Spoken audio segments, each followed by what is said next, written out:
Y hoy día es un día muy especial. ¿Qué estamos hoy? Domingo. ¿Domingo qué? 18. De verdad, ¿no? Esta semana veía ciertos memes y me daba mucha gracia. En una decía, ¿y qué te van a dar en el Día del Padre? Y el Señor decía, yo creo que nada porque no me han pedido plata. Otros decían, esta es la fecha que es como Navidad para los que venden medias. Y decían, ¿por qué? Porque a los padres solo nos regalan medias. Por eso es que yo ando unas aquí que a David no le gustan, de aguacates, pero creo que el Día del Padre, el Día de la Madre, son días especiales que de alguna forma los tenemos para poder honrar a aquellos hombres y mujeres que Dios nos ha dado. Y no hay nada mejor que venir a la Escritura para poder observar, para los que estamos casados y Dios nos ha dado el privilegio de tener hijos, seguir aprendiendo. Pero aquellos que estén solteros, prestar mucha atención a estas palabras, porque algún día, si Dios así lo concede, se convertirán también en futuros padres. Así que oremos. ¿Qué les parece? ¿Oramos? Señor, te damos gracias esta mañana, gracias por poder estar reunidos. Me encanta venir un domingo, Señor, porque es el tiempo donde tu iglesia se reúne y podemos venir a tu palabra. Y ahora que están las alabanzas meditando en esto, Señor, sé tú el maestro en esta mañana. Permítenos estar a los pies de Cristo, a poder aprender de ti. Trae salvación a través de tu palabra. Señor, redarguye nuestros corazones, transfórmanos, cámbianos, anímanos también a través de ella. Tú eres nuestro maestro, tú eres nuestro buen pastor. Yo solo te ruego fidelidad para manejar el texto y sobre todo la dirección de tu espíritu, para que tu iglesia sea edificada, tanto los que estamos aquí como los que un día escucharán este mensaje y podamos meditar en lo que tú consideras que debe ser un padre. Gracias te damos, Señor, en el nombre de Jesús. Amén. Esta semana escuchaba el Salmo 27. Venimos a abrir un ratito. Abran sus Biblias y vamos a estar en el Salmo 27, aunque nuestro texto de estudio va a estar en Mateo. Mateo capítulo número 1. Me encantó lo que aprendí en este Salmo y se lo quiero compartir. Y el Salmo 127, si alguien puede tal vez alzarle un poquito a la temperatura de este aire, está baja. Entonces observábamos el Salmo 127 y mire cómo lo traduce, cómo lo dice la Escritura. Si Jehová no edificara, ¿qué cosa? La casa, en vano trabajan los que edifican. Si Jehová no guarda la ciudad, en vano vela la guardia. Por demás es que os levantéis de madrugada y vayáis tarde a reposar, y que comáis pan de dolores, pues que a su amado dará Dios el sueño. He aquí herencia de Jehová son los hijos, cosa de estima el fruto del vientre. Como saetas en manos del valiente, así son los hijos habidos en la juventud. Bienaventurado el hombre que llenó su aljaba de ellos, no será avergonzado cuando hablare con los enemigos en la puerta.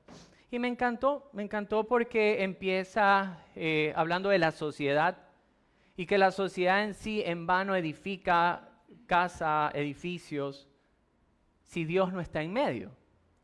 Y luego en la segunda parte de este salmo habla de los hijos y habla como una herencia otorgada a los padres. Y da una referencia interesante, usa las saetas, son las flechas en manos del valiente. Y esta imagen de la flecha en mano del valiente habla mucho de cuál es la posición del padre en cuanto a la formación de los hijos. Entonces la saeta tiene muchas características, o las flechas tienen muchas características en la forma en la que, ¿cómo sería el flechador? Bueno, el guerrero, ¿ya? El guerrero coge, estira, tiene que saber apuntar, tiene que tener la fuerza ideal para saber a dónde direccionarla. Si yo soy un buen guerrero y sé apuntar bien y estiro la flecha, lo voy a dar exactamente donde quiero darle. Las flechas en esa época los guerreros tenían que afilarlas. ¿Para qué? Para que puedan llevar a cabo su cometido. Entonces, esta imagen que nos da el Salmo nos muestra la importancia de Dios dentro de la sociedad, dentro del hogar, pero la importancia de estos hombres que llenan su aljaba, que llenan el lugar donde van las flechas, de estos hijos que son como saetas en manos del valiente. Y poniéndome a reflexionar, y yo recordaba en el Día de las Madres, hablamos de una mujer especial y tratamos en Primera de Samuel, la madre del profeta Samuel, Ana, y cómo esta mujer fue de gran influencia. Y yo me puse a pensar, Señor, un padre que refleje algo, un padre que nos muestre. ¿Y saben qué encontré? Yo decía, un padre perfecto. Amigos, no hay. Si vamos desde el Génesis, Adán desobedeció a Dios. Noé se emborrachó. Abraham mintió. David adulteró. Oye, y puedo seguir con todo esto de aquí. Y es que no existe el padre perfecto. Ni usted, ni yo, ni nuestros padres han sido padres perfectos. Pero me gusta considerar la vida como un viaje que marca la vida del acompañante. En cierta ocasión yo siempre le digo a mi esposa que a mí me encanta viajar con mi suegra, y aquí la tengo, a mi suegra. Y no lo digo por adularla. Quienes la conocen saben que es una muy buena conversadora. Es colombiana y habla, y es entretenido escuchar las historias de ella. Y yo me imagino así la vida de un padre al lado de su hijo. Ya cuando nosotros como padres tengamos que partir de esta tierra, me encantaría que mis hijos recuerden la manera en que los acompañé durante el viaje de la vida. Y es por eso que quisiera que hoy analicemos un padre que no estuvo tanto tiempo, que la Escritura lo marca en pocos capítulos de la Biblia, pero que acompañó a la persona más importante que ha pisado este planeta. ¿Saben de quién estoy hablando? De José, el padre terrenal de Jesús. Así que vamos a la Escritura y a través de la Biblia quisiera que observemos que es verdad, no hay padre perfecto, pero sí hay un padre perfecto que va a guiar aquí a los terrenales. Y quisiera que observemos un poco el carácter, lo que sale a relucir de la vida de este hombre. Jesús no necesitaba ser enseñado por nadie, pero Dios decidió poner a José como este hombre que lo acompañaría a través de la historia. Así es que vamos a ir a Mateo capítulo número 1 y vamos a estar desde el versículo 18 en adelante. ¿Ya? ¿Llegó? ¿Amén o no? Amén. Muy bien. Dice la palabra de Dios. El nacimiento de Jesucristo fue así. Estando desposada María, su madre, ¿con quién? Con José.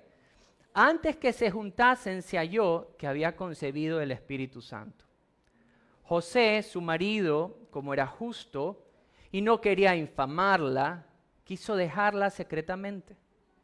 Y pensando él en esto, he aquí un ángel del Señor se le apareció en sueños y le dijo: José, hijo de David, no temas recibir a María, tu mujer, por lo que en ella es engendrado del Espíritu Santo es. Y dará a luz un hijo y llamará su nombre Jesús, porque él salvará a su pueblo de sus pecados. Todo esto aconteció para que se cumpliese lo dicho por el Señor en medio del profeta cuando dijo: He aquí una virgen concebirá y dará a luz un hijo y llamará a su nombre Emmanuel, que traducido es Dios con nosotros. Y despertando José del sueño, hizo como el ángel del Señor le había mandado y recibió a su mujer, pero no la conoció hasta que dio a luz a su hijo primogénito y le puso por nombre, ¿cómo? Jesús. Ahí vamos a ver ciertas cosas. Pero quisiera que observemos, porque me gustaría leer la historia de corrido y luego ir desarrollando poco a poco. Y vengamos desde el versículo 13 del capítulo 2. luego que los magos visitan a Jesús, a María, José están ahí, sucede lo siguiente. Verso 13, capítulo 2.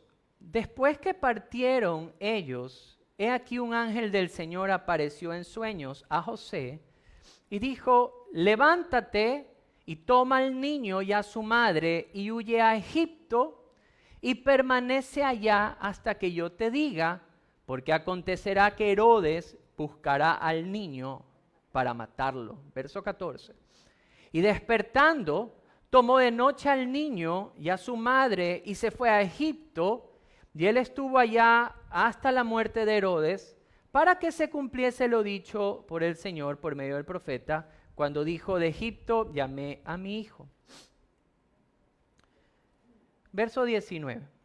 Pero después de muerto Herodes, he aquí un ángel del Señor apareció en sueños a José en Egipto, diciendo, levántate, toma al niño y a su madre y vete a tierra de Israel, porque han muerto los que procuraban la muerte del niño.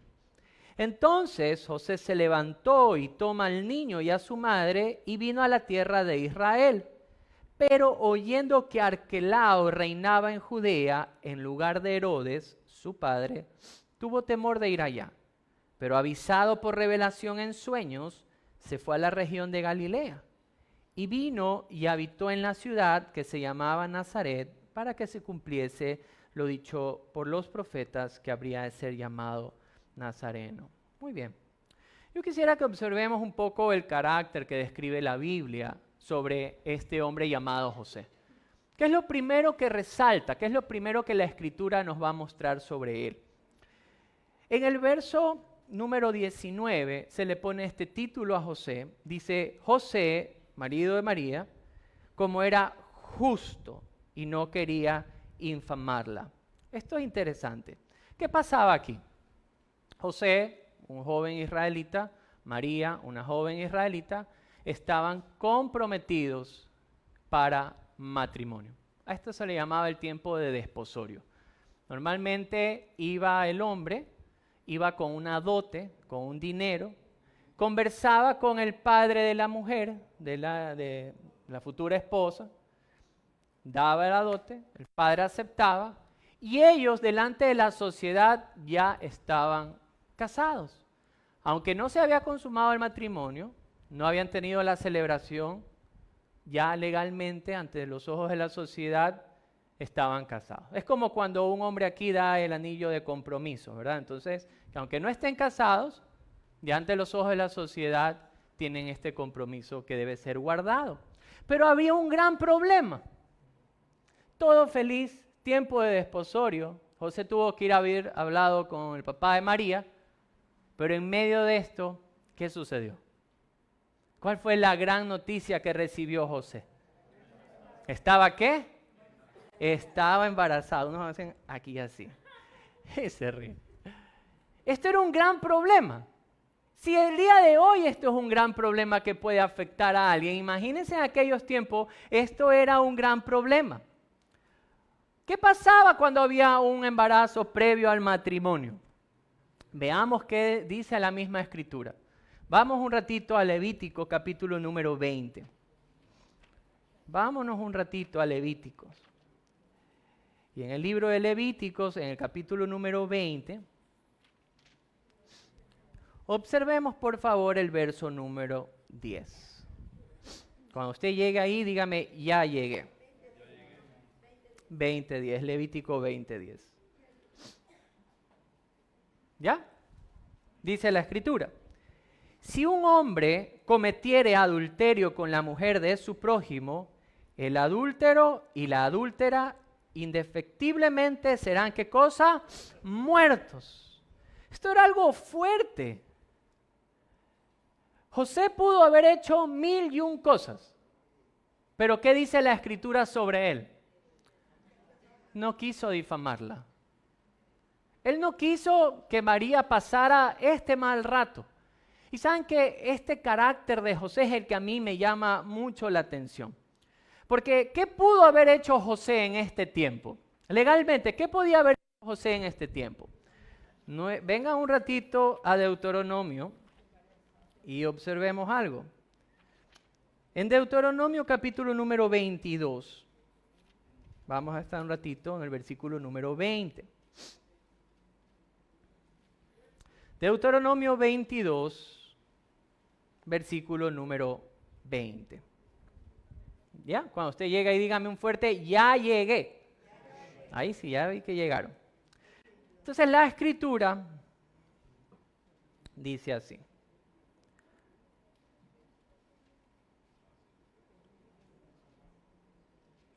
Deuteronomio 22, 20. Mas si resultare ser verdad que no se halló virginidad en la joven, entonces la sacarán a la puerta de la casa de su padre. ¿Y qué pasaría? La apedrearán los hombres de su ciudad y morirá, por cuanto hizo vileza en Israel, fornicando en casa de su padre. Así quitarás el mal en medio de ti. José se entera de esto. María embarazada. Nosotros tenemos una perspectiva diferente, porque conocemos que Dios obró de manera sobrenatural, que la concepción de Jesús es por medio del Espíritu Santo, concepción virginal, Él nace de una mujer virgen. Eso lo entendemos nosotros en el año 2023. Pero retrocedamos o pongámonos un momento en los zapatos ahorita de José. Usted está con su novia, ¿verdad? Se ha guardado en pureza. Y usted ya está comprometido para casarse. Y viene su novia un día y le dice, Pepito, quiero conversar contigo, siéntate por favor. Se sienta, siéntate bien, porque lo que te voy a contar es verdad. Cualquiera de nosotros se pondría nervioso, ¿verdad? ¿Qué pasaría si la chica le dice, Pepito, estoy embarazada? Pero no te preocupes, no he hecho nada malo. Lo que tengo en el vientre ha sido un producto del Espíritu Santo de Dios. ¿Qué haría usted? No le creo. Solo la hermana no creería, ¿verdad? Yo creo que todos acá somos súper espirituales y le creeríamos. Yo creo que todos nosotros actuaríamos, reaccionaríamos de alguna forma, pero ese no fue el caso de José. La Biblia habla de José como un hombre justo y que no quería difamarla, no quería tachar de alguna manera la honra de esta mujer. Ahora, él tenía legalmente muchas cosas que podría hacer, pero un hombre justo, queridos amigos, un padre justo, en este caso porque estamos hablando del Día del Padre, imita el carácter de Dios, aún enfrente del pecado. Jesús demostró un carácter de bondad, de misericordia, cuando un día le pasó lo siguiente. Y vengan conmigo, por favor, al Evangelio de Juan. Jesús un día tuvo que enfrentar una situación donde fue llevada una mujer en adulterio. Y Juan capítulo número 8 nos va a dar este relato y yo quisiera que observemos qué es lo que hace Jesús. Juan capítulo 8, versículo número 1 dice, y cada uno se fue a su casa, y Jesús se fue al monte de los olivos, y por la mañana volvió al templo, y todo el pueblo vino a él, y sentado él, ¿qué hacía? Les enseñaba. Entonces los escribas y fariseos le trajeron a una mujer sorprendida en adulterio, y poniéndola en medio, le dijeron, Maestro, esta mujer ha sido sorprendida en el acto mismo del adulterio, y en la ley nos mandó Moisés apedrear a tales mujeres. ¿Tú pues qué dices? Maestro decía tentándole para poderle acusar. Pero Jesús, inclinando hacia el suelo, escribía en tierra con el dedo, y como insistieran en preguntarle, se enderezó y le dijo, el que de vosotros esté sin pecado sea el primero en arrojar la piedra contra ella. E inclinándose de nuevo hacia el suelo, siguió escribiendo en tierra. Pero ellos, al oír esto, acusados por su conciencia, salía uno a uno, comenzando desde los más viejos hasta los postreros, y quedó solo Jesús y la mujer que estaba en medio. Y enderezándose Jesús y no viendo a nadie sino a la mujer, le dijo, mujer, ¿dónde están los que te acusan? Ninguno te condenó. Ella dijo, ninguno, Señor. Entonces Jesús le dijo, ni yo te condeno, vete y no peques más. La ley dice una cosa, pero Jesús en este caso muestra compasión, misericordia. La sabiduría de Dios es Jesús. Y esta enseñanza puede usarse en diversas cosas, pero quiero enfocarme en el carácter del Señor aquí. Y cuando nosotros venimos y vemos que la Biblia dice de José que es un hombre justo y que no quería difamarla, el comportamiento de José se muestra en un comportamiento que no quiere atacar al pecador, porque él pudo haber considerado esto de María, sino que busca gracia. Esto es sorprendente. Y eso yo quisiera que traigamos a nuestra vida. Cuando los padres enseñamos a nuestros hijos, cuando ellos nos van acompañando en esta carrera de la vida, ¿cuál es esa característica que tenemos nosotros que ellos van a poder observar, aún enfrente de algo como lo que José se estaba enfrentando? Me encanta observar esto porque creo que un hombre justo siempre va a imitar la bondad y la misericordia de Dios. Porque ¿cómo actúan los hombres hoy en día? Vengan un ratito conmigo y la Biblia en Proverbios capítulo número 6 hace una descripción formidable de cómo somos los hombres en este tiempo. Y si leemos un poquito en Proverbios 6, en el versículo número 34, Proverbios 6, 34, miren lo que describe la Biblia de estos hombres, o de los hombres en general. Porque los celos son el furor ¿de quién? Del hombre, y no perdonará en el día de la venganza. Yo tomé la versión de la Nueva Traducción Viviente y dice así: el hombre engañado da rienda suelta a su ira. ¿Cómo actuamos los seres humanos, los hombres, ante una situación? Vuelvo y repito, una mujer que estaba comprometida al matrimonio viene y le dice al hombre: estoy embarazada y lo que tengo es el Espíritu Santo. Yo creería que todos actuaríamos tal vez como Proverbios 6:34. Mostraríamos la ira del hombre y no perdonaríamos en el día de la venganza como está descrito aquí, porque es la forma en la que normalmente nosotros actuamos. Si no, pensemos un momento en nuestra sociedad el día de hoy. Hoy todo es tan mediático. Tenemos el Instagram. ¿Usted quiere saber de un matrimonio famoso, de cómo va? Vaya al Instagram, vaya al Facebook, vaya a YouTube. ¿Quiere ver cómo va la relación entre Shakira y Piqué? ¿O quiere saber si tiene nuevo novio? ¿O quiere saber si una Carolina Jaume? No sé, no, hombre, hay 500,000 cosas que la gente se pone a ver. ¿Por qué? Porque nosotros mismos exponemos nuestras vidas. O sea, sabemos si le fueron infieles, sabemos si le dedican una canción. De hecho, las personas la cantan el día de hoy cuando hay canciones de venganza en contra del adulterio. Es algo de no creer. No vemos este carácter de no difamar, sino todo lo contrario. Nuestra sociedad publica aún estas cosas. Publican las peleas, publican si es que hay juicio de manutención, publican si están siendo infieles, publican si la encuentran a la mujer con el otro, publican absolutamente todo. ¿O me equivoco? Esa es nuestra sociedad, ese es el reflejo de Proverbios 6, hablando del ser humano, hablando del hombre. El hombre airado, queridos amigos, no va a pensar en nada.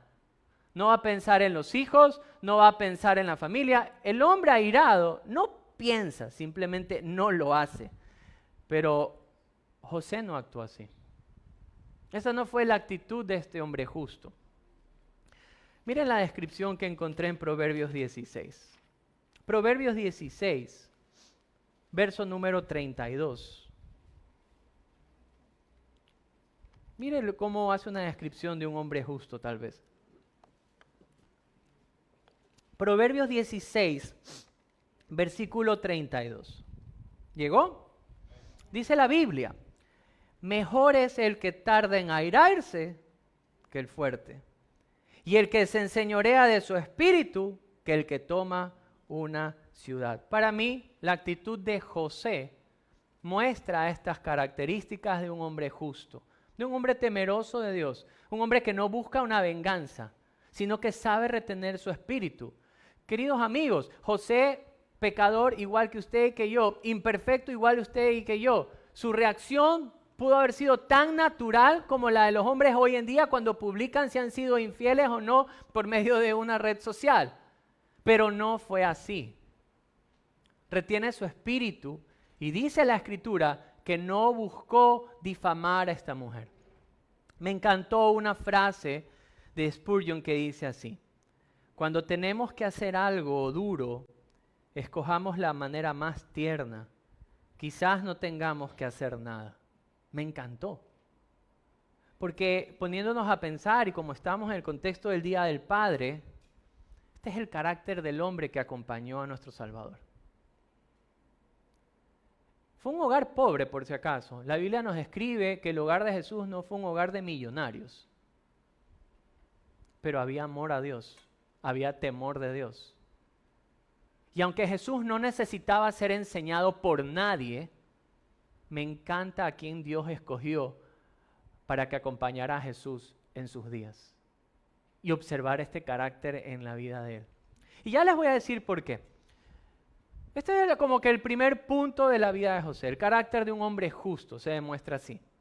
Pero no solamente vimos un carácter justo en la vida de José, sino que vamos a ver en la vida de él también que es un siervo de Dios, que está su corazón dispuesto a servir a Dios.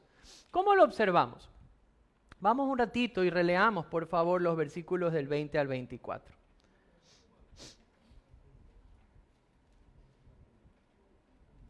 Vamos nuevamente al capítulo número 1. Y veamos, por favor, del 19, para darle un poquito de contexto. Mira lo que dice el texto, Mateo 1, 19. José, marido de María, como era justo y no quería infamarla, quiso dejarla secretamente. Y pensando José en esto, he aquí un ángel del Señor le apareció en sueños y le dijo: José, hijo de David, mire lo que le dice el Señor, no temas recibir a María, tu mujer, porque lo que en ella he engendrado del Espíritu Santo es. Y dará a luz un hijo y lo llamarás Jesús, porque él salvará a su pueblo de sus pecados. Verso 24 dice: y despertando José del sueño, dudó. ¿Cómo el ángel dice eso? ¿Qué dice? Hizo como el ángel del Señor le había mandado y no recibe a su mujer. ¿Dice eso el texto? No. Y recibió a su mujer. Me encanta esto. ¿Cómo es el carácter de un siervo? Los escucho. ¿Cómo debe ser el carácter de un siervo? Apacible, amable, sumiso, obediente a Dios. La obediencia de un siervo está por encima de los sentimientos. La obediencia de un siervo va a estar por encima de los sentimientos. Cuando en este caso un amo le decía o daba una instrucción a un siervo, el siervo podría tener cansancio, pesadez, dolor de cabeza, lo que sea, pero a pesar de eso el siervo debía obedecer. Y en este caso lo vemos a José recibiendo ahora una revelación de parte de Dios y le está diciendo: no temas el tomar a tu mujer, porque lo que ella ha engendrado del Espíritu Santo es. Y la Biblia no nos describe a un José dudando, titubeando, no. ¿Cómo se nos describe a José? Obediente. Y no tenía que ser fácil. ¿Por qué? José recibe la revelación, ¿verdad?, de que lo que tenía María en su vientre provenía del Espíritu Santo. Pero ¿y los otros? O sea, ellos no vivían aislados. Pueblo chico. Ahí se saben el proverbio guayaco, ¿verdad? Pueblo chico, infierno grande. O sea, José y María no habían tenido relaciones sexuales. Y la barriga de María iba a estar ahí y iba a crecer. Y José todos los días tendría que ir a trabajar y desarrollarse en su vida normal. Pero si José y María iban caminando por ahí, ¿qué piensan ustedes, queridos amigos? Que la sociedad alrededor, que el pueblo alrededor les iba a decir todos los días. Que te perdone yo, que te perdone. ¿Se acuerdan de esa canción? ¡Qué pecadores que son! Toditos se acordaron, ¿verdad? Ya se están hasta moviéndose. Ese tipo de frases, de canciones, seguramente iban direccionadas hacia José. Eso era lo que tal vez el día, tras día, todos los días de su existencia, pudo haber pasado. Tuvieron que haberlo tachado de muchas cosas, de absolutamente muchas cosas. Pero el siervo de Dios obedece a pesar de la opinión pública. ¿Y por qué digo esto? Mire lo que nos relata la Escritura. ¿Qué pensaban de Jesús en la época también? Venga conmigo a Juan capítulo número 8. En Juan capítulo número 8, el versículo número 41, o 40, para darle un poquito de contexto, Jesús tiene un conversatorio con hermanos conocedores de la Escritura y que lo conocían tal vez a Jesús desde antes. Y miren lo que dice, el verso número 40, 8:40. Pero ahora procuráis matarme, le dice Jesús. A mí, hombre que os he hablado la verdad, la cual he oído de Dios. ¿No hizo esto Abraham? Vosotros, esto le está diciendo Jesús a ellos, vosotros hacéis la obra de vuestro padre. Entonces le dijeron, nosotros no somos nacidos de fornicación, un padre tenemos que es Dios. ¿A quién le están lanzando ese puntazo? A Jesús. Jesús le está diciendo, ustedes hacen la obra de su padre y es el diablo, porque así termina después el contexto. Eso le dice Jesús a los religiosos. Entonces los religiosos le lanzan un puntazo y le dicen, nosotros tenemos un solo padre, nosotros no hemos nacido de fornicación. Le están diciendo eso directamente a Jesús. Pero Marcos también registra algo en el capítulo número 6, y venga conmigo un ratito.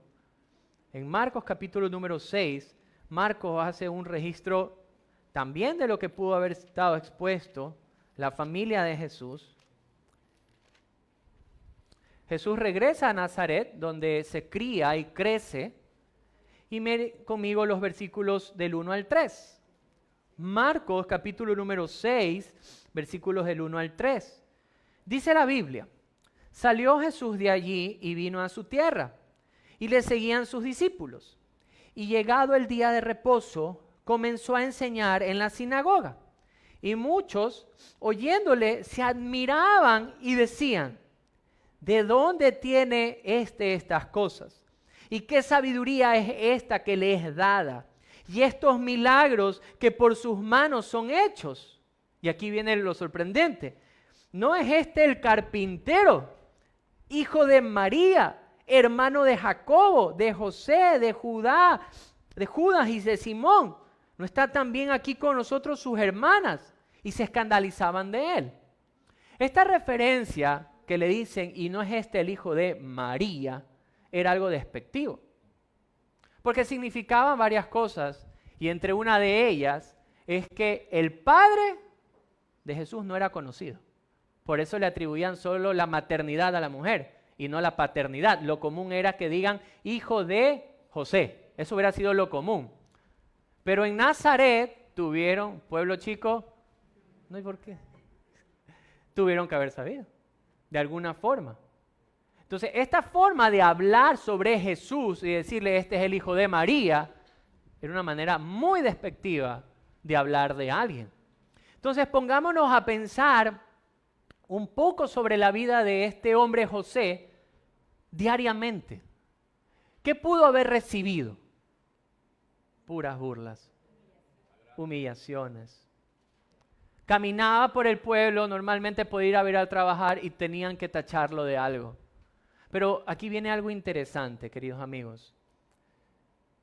Cuando los hombres decidimos obedecer a Dios, vamos a sufrir burlas.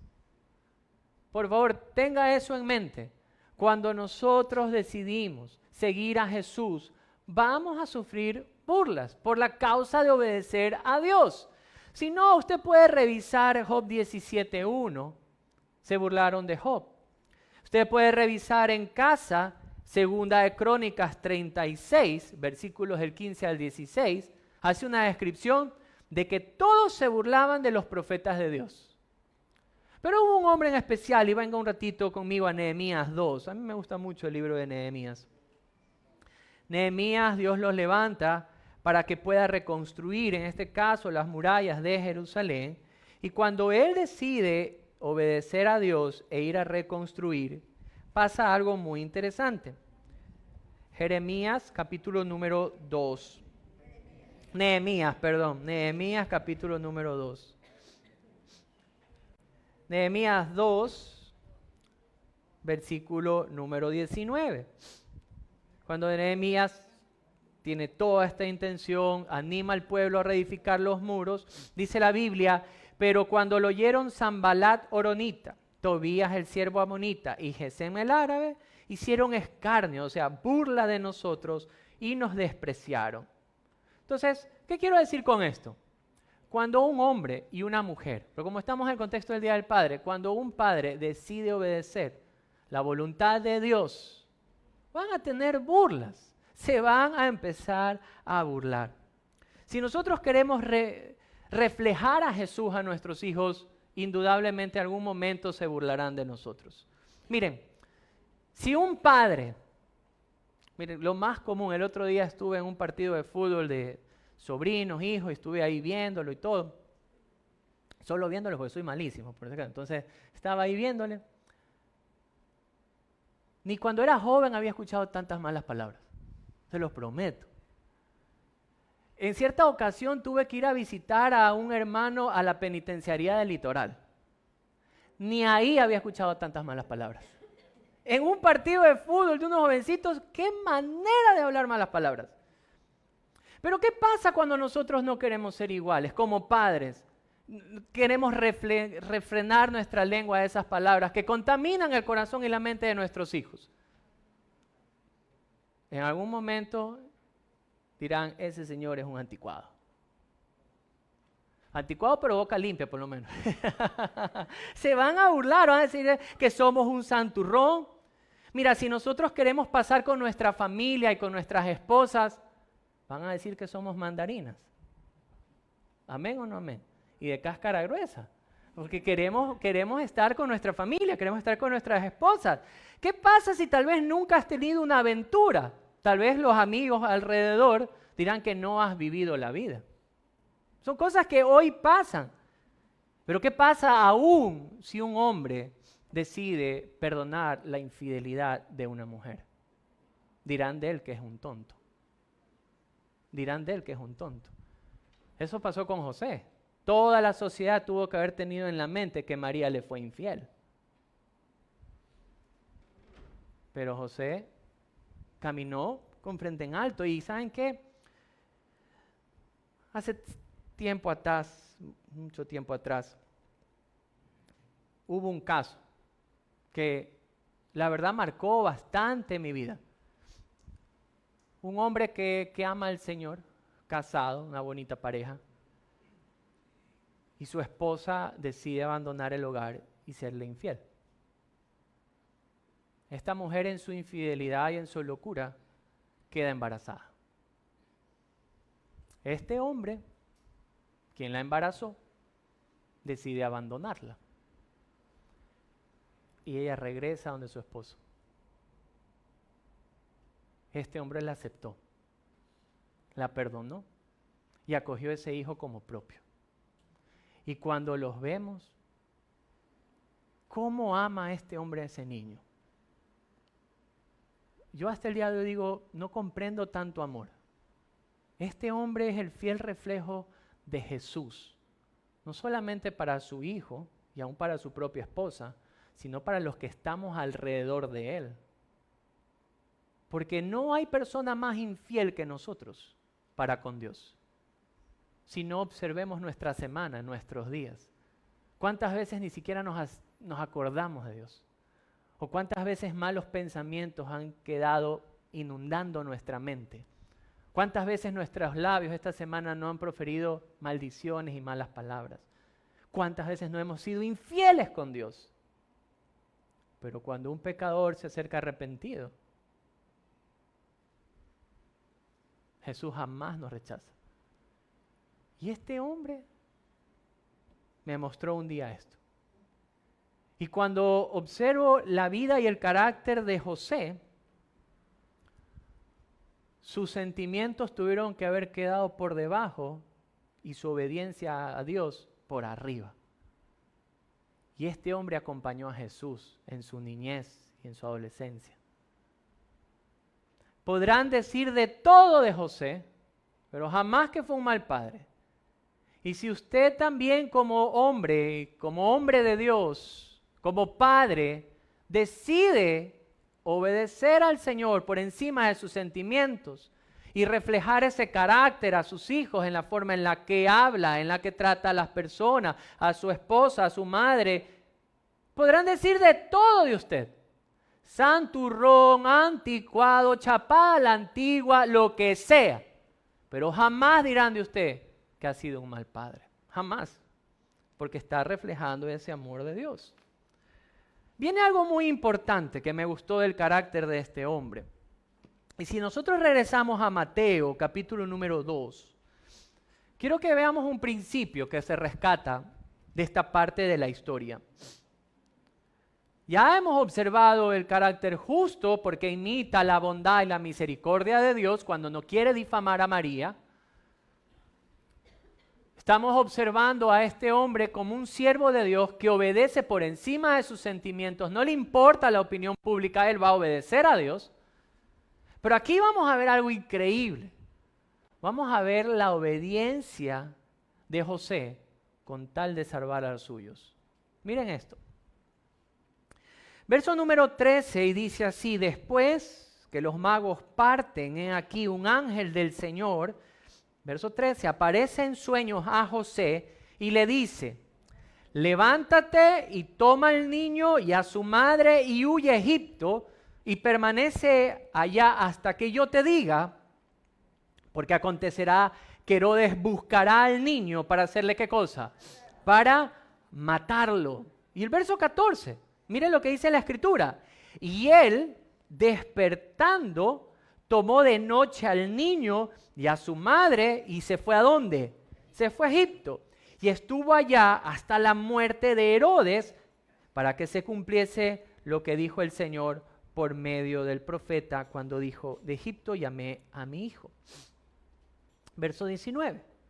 Pero después de muerto Herodes, he aquí un ángel del Señor apareció en sueños a José en Egipto, diciendo nuevamente: levántate, toma al niño y a su madre y vete a la tierra de Israel, porque han muerto los que procuraban la muerte del niño. Entonces José se levanta, toma al niño, a la madre y se va a la tierra de Israel. Pero oye que Arquelao, o sea, el hijo de este hombre que había muerto, ahora está reinando y tiene gran temor, y avisado por revelación en sueños, se fue a la región de Galilea. Wow. ¿Cuántas veces estaba corriendo peligro en la vida de Jesús, de la familia? ¿Cuántas veces narra aquí la Escritura? ¿Cuántas veces? 2. En 2 ocasiones él recibe esta revelación. ¿A cuántos les gusta cambiarse de casa? Creo que a nadie le gusta cambiarse de casa, ¿verdad? Por lo tedioso que puede ser el asunto. Pero no solamente eso. Estaba en peligro la vida, en este caso, de Jesús, siendo un bebé. Y Dios tiene este instrumento, José. Y viene en revelación, ¿a cuántos les gusta dormir? ¿A cuántos les gusta que los levanten? A nadie, ¿verdad? Y viene esta revelación en sueños. José, la vida de Jesús está en peligro, van a querer matarlo, levántate y ándate para Egipto. ¿Y qué tuvo que hacer él? O mejor dicho, ¿qué fue lo que hizo? Dudó, se quedó, lo pensó, meditó, hizo planes, hizo cuentas. ¿Qué hizo? ¿Qué hizo este hombre? Se paró, cogió a su gente, a su equipo y se fue. Muy bien. Y se queda, se establece un tiempo ahí. Qué bonito es cuando tal vez ya uno se ha cambiado, se va a otro lado y se establece, ¿verdad? Pero ¿qué pasó cuando él ya estaba en Egipto? Tal vez ya había conseguido un trabajo, algo. ¿Qué pasó luego? Otra vez. Viene el sueño. ¿Y qué le dicen? Regrésate, porque ya no procuran la muerte de él. ¿Y qué hace José? No, Señor, dame un ratito, dame unos 6 mesecitos más para quedarme aquí. Mira que me salió un buen trabajo de carpintería y tengo unos muebles lindos que hacer. ¿Qué dijo José? José no dijo eso, sino que ¿qué hace? María, levántate. Y si María era de mal dormir también, déjame dormir, no mentira. Levántate, María, que nos vamos. Coge al niño y nos vamos. Este hombre supo escuchar la voz de Dios, recibe la instrucción y salva a su familia. Porque los siervos de Dios, los padres, si traemos esto a nuestro contexto ahora, si deseamos ser esa clase de padres, debemos estar apercibidos entonces de la voz de Dios, recibir esa instrucción y simplemente hacer ¿qué cosa? Obedecer la instrucción de Dios con el único fin, salvar a los nuestros. Esto me encanta. Preservar, guardar a los nuestros. Salvar tal vez no, porque la salvación solamente es de Dios, pero los guardamos. Los mantenemos en lugar firme, tranquilo. Y esto es lo que José estaba haciendo. Pero no solamente en esta parte de la Escritura nos muestra un hombre así, sino quisiera que regresemos un poquito al inicio del ser humano. Y en Génesis capítulo número 6 nos encontramos con una historia. Y esta es la historia de ¿quién? De Noé. Y se lo encuentra Noé, ya mayor, tenía hijos, y recibe de Dios una instrucción. ¿Y cuál fue la instrucción de Dios hacia Noé? Le dijo, construye un arca. ¿Cuántas arcas había hecho ese hombre antes? No sabemos.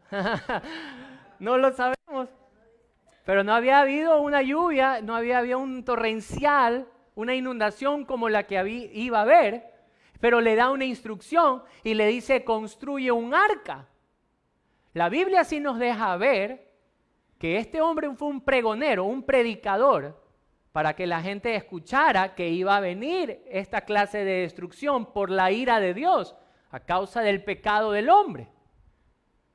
Y este hombre, cuando Dios le dice, construye el arca, ¿qué hizo él?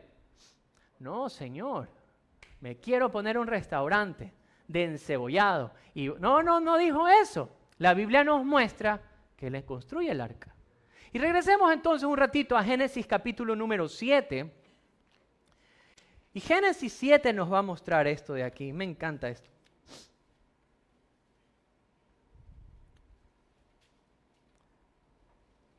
¿Ya? Muy bien. Dice la Biblia, verso 5. E hizo Noé conforme a todo lo que, ¿quién le mandó? Jehová le mandó. Era Noé de 600 años cuando el diluvio de las aguas vino sobre la tierra, y por causa de las aguas del diluvio entró Noé en el arca, y con él sus hijos, su mujer y las mujeres de sus hijos. Me encantó esto de aquí. ¿Por qué? Porque este hombre decide obedecer la instrucción de Dios, hacer el arca, y los hijos lo siguen. Los hijos lo siguen. Ahora, bien decía mi abuela, hijo pequeño, problema pequeño. Hijo grande, problema grande. ¿Por qué digo que esto es una verdad? Porque un niño pequeño, 5, 6 años, 7 años, uno le dice, ponte esa camisa azul. Ya, papi, yo me pongo la camisa azul. Ya, pero ya hijo de 13, 14, 15, 16, 17 años, ponte la camisa azul. Dice, no, me pongo morada, blanca, no sé, negra. O sea, me pongo lo más dark posible. Ya, es más complicado el asunto. Claro, un hijo cuando es pequeño y mira a su papá, tal vez dice, mi papá, el superhéroe, el grande, pero los hijos van creciendo y nosotros nos hacemos más enanos. Entonces, ellos se vuelven los fortachones y todo. Entonces, cuando uno viene y le dice a un hijo, oye, vámonos para acá, no, porque mis amigos me han dicho, yo me voy para el otro lado. Ya estamos experimentando eso por acá, entonces ya puedo entender un poquito mejor. Los hijos de Noé sí entraron con su padre. Y a mí lo que me llama la atención es que la generación donde vivían los hijos de Noé es una generación que se la describe como perversa, inmoral. O sea, La maldad había crecido de tal punto que el corazón de Dios le dolió haber creado al hombre. A ese punto estaba la maldad. O sea, no se respetaba absolutamente nada. La inmoralidad era la que reinaba. Todo valía. Y en medio de esto, Noé construye el arca y sus hijos deciden entrar. Pudo guardar a sus familias porque entraron al arca con él. Esta arca es una representación de Jesús. La ira de Dios descendió sobre la tierra, pero la ira de Dios no los tocó porque estuvieron en el arca.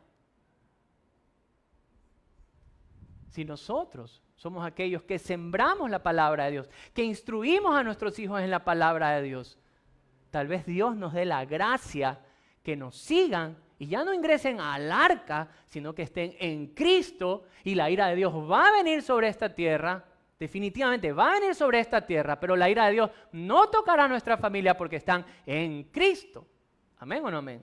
Entonces, el siervo de Dios obedece la dirección para guardar a los suyos. Ahora, Noé recibió instrucción. José recibió instrucción. Los varones digan conmigo. ¿Y mi instrucción, Señor?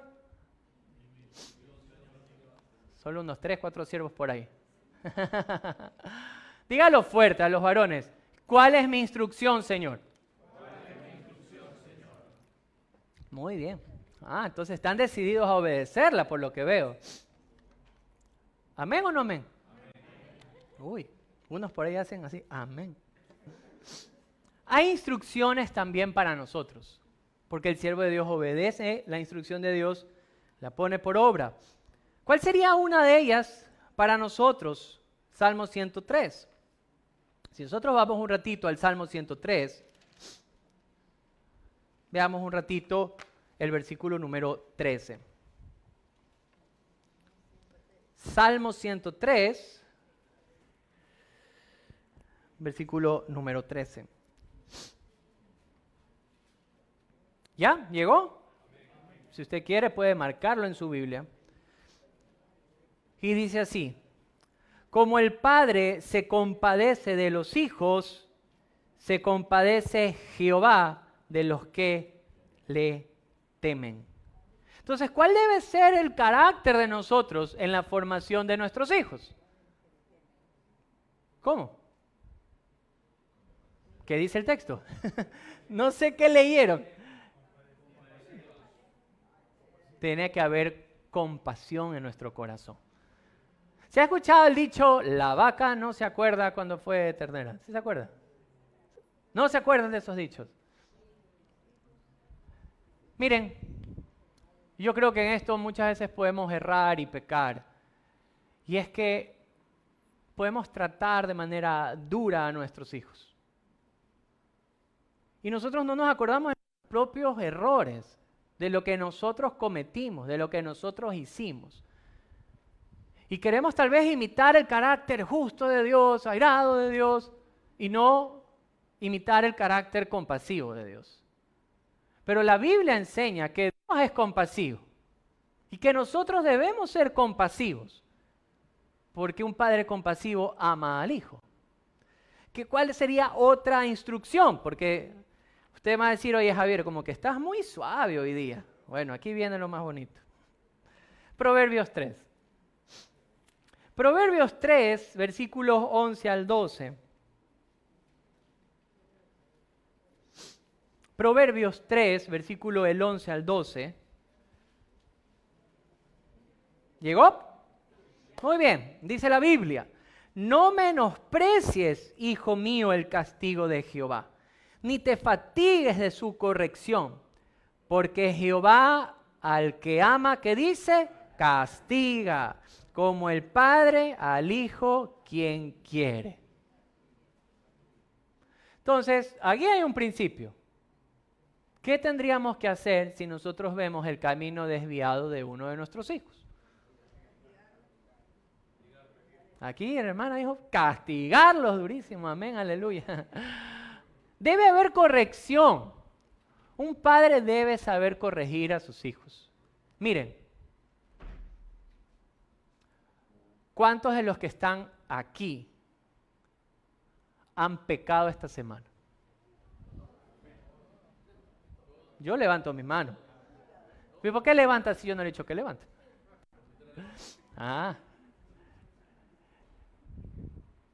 ¿Ha descendido la ira de Dios sobre usted? ¿La tierra se ha abierto? ¿Se lo ha tragado vivo? No. ¿Y sabe por qué no ha pasado? Por la pura gracia de Dios. Pero no quiere decir que Dios no va a tratar con nosotros si estamos en un camino errado. Por supuesto que va a tratar con nosotros. Miren, eso ya es una creencia muy personal. En cierta ocasión me afané mucho por el trabajo, bastante. Mis hijos estaban muy pequeños.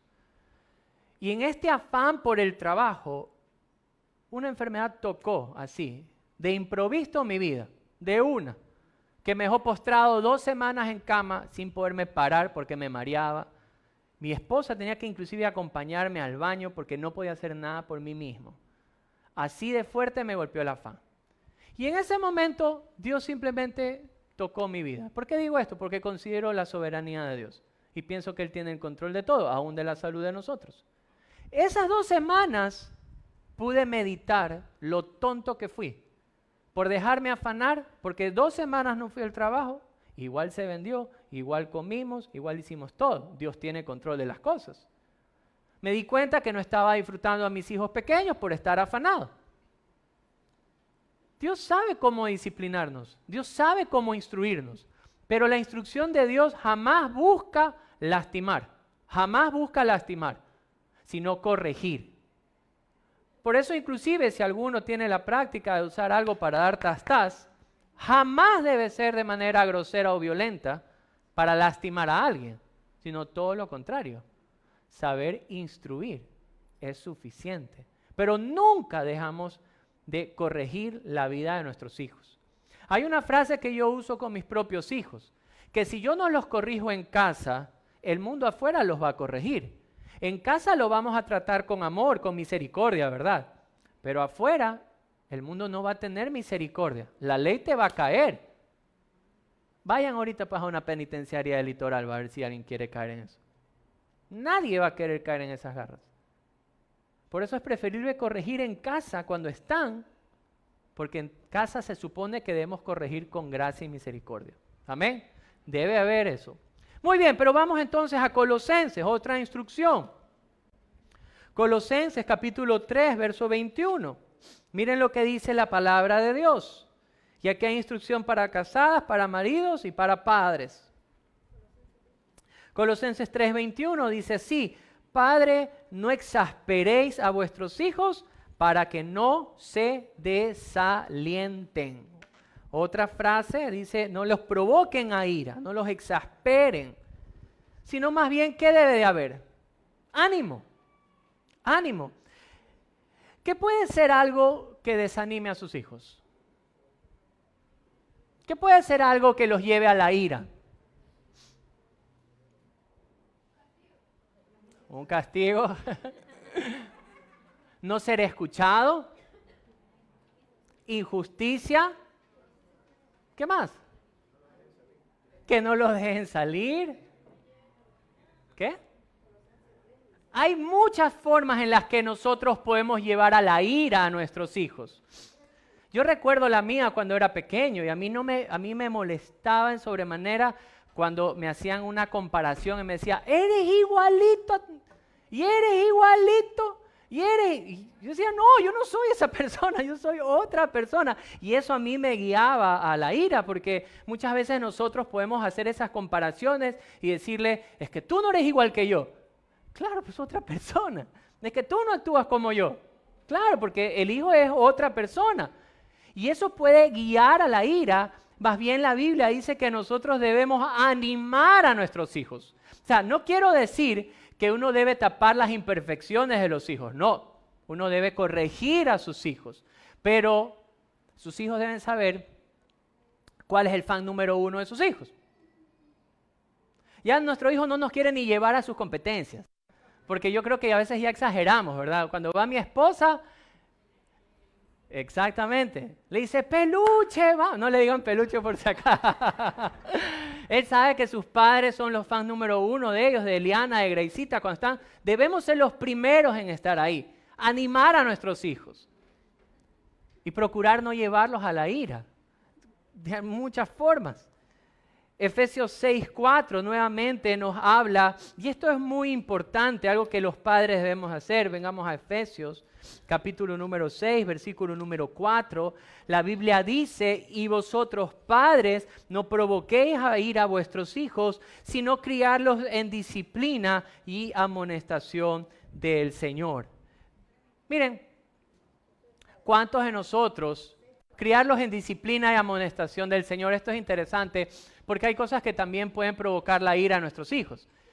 ¿Qué tal cuando le dices, no toques esto? ¿Le ha pasado? O no hagas esto.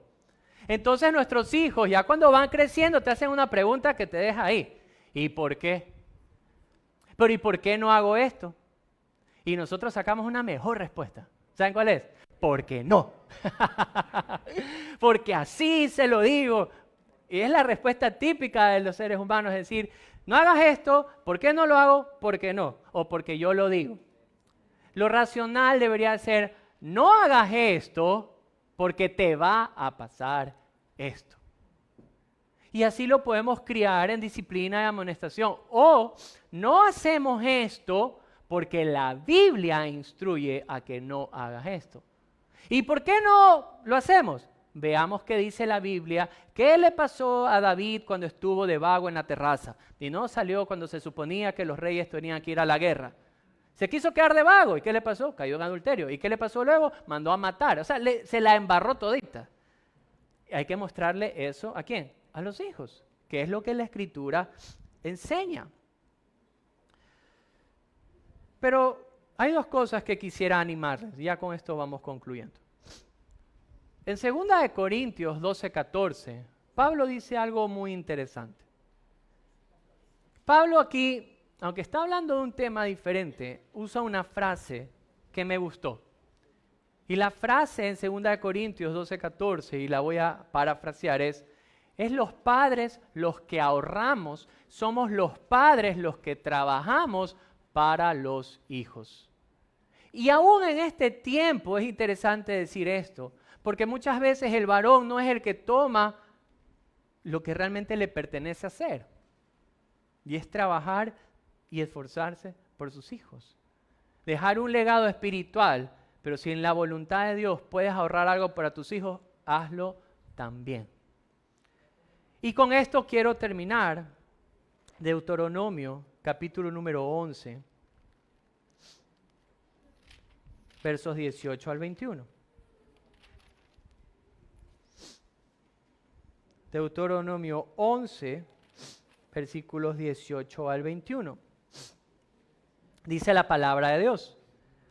Por tanto, pondréis mis palabras en vuestro corazón y en vuestra alma, y las ataréis como señal en vuestra mano, y serán frontales en vuestros ojos, y se las enseñaréis a vuestros hijos, hablando de ellas cuando te sientes en tu casa, cuando andes por el camino, cuando te acuestes y cuando te levantes. Y las escribirás en los postes de tus casas y tus puertas, para que sean vuestros días y los días de vuestros hijos tan numerosos sobre la tierra que Jehová juró a vuestros padres que les había de dar. Yo sé que Jesús no tuvo necesidad de que alguien le enseñe, pero nosotros sí. Y no hay mejor maestro en la vida que un padre. La escuela dominical no va a ocupar jamás el lugar de un padre. Un culto de adolescentes o de jóvenes no va a ocupar jamás el lugar de un padre. Un pastor que predica un domingo jamás va a tomar la posición de un padre. Un padre, queridos amigos, debe ser el primer maestro del hogar. El primero que tiene que coger, abrir la escritura, sentar a los hijos y enseñárselas. ¿No se las quiere enseñar como algo que está en la mesa? Está bien, la Biblia también dice en los caminos. O sea, cuando se vayan de aquí a la playa, hable sobre la Escritura. Cuando salgan a caminar o a hacer ejercicios con ellos, vayan y háblenles de la Escritura. Cualquier momento es bueno para que usted enseñe a sus hijos acerca de la Escritura. Nunca, por favor, y esto sí como un rogativo, jamás antepongan la enseñanza ni de una escuela dominical, y eso que nosotros le estamos enseñando y brindando esta ayuda, por si acaso. Pero eso jamás debe reemplazar la enseñanza de un padre en el hogar. Nunca, nunca, nunca. Dios escogió a José para acompañar a Jesús en su etapa aquí en la tierra. La Escritura no nos deja ver cuándo este hombre muere o qué pasó más allá de los inicios. Pero la Escritura es clara al mostrarnos el carácter justo de José, porque no quiso difamar, en este caso a María, sino que buscó otra opción. Él lo quiso hacer secretamente, porque considero que creía en la gracia de Dios, en la compasión de Dios, en la misericordia de Dios. Y en medio de esto, Dios le da una instrucción. Y nos muestra el carácter en la Biblia de José como un siervo, porque quiso obedecerlo y obedece a Dios a pesar de sus sentimientos, a pesar de la burla que pudo haber tenido. Decide obedecer al Señor. Pero así también supo responder a la instrucción de Dios para guardar a los suyos en el momento que se necesitaba. ¿Qué hay de usted? ¿Cuál es el carácter que hoy usted posee como un hombre de Dios? Como un padre, como alguien que refleja esa paternidad sobre alguien. ¿Qué tan justo es su actuar? ¿Cómo está su vida como un hombre de Dios? Cuando tiene que afrontar alguna dificultad también acerca con sus hijos. ¿Qué es lo que ellos ven, en este caso, en usted? José es una gran muestra de un carácter justo, pero también de una obediencia a Dios. Que no le importa lo que piensen los de afuera, con tal de obedecer al Señor.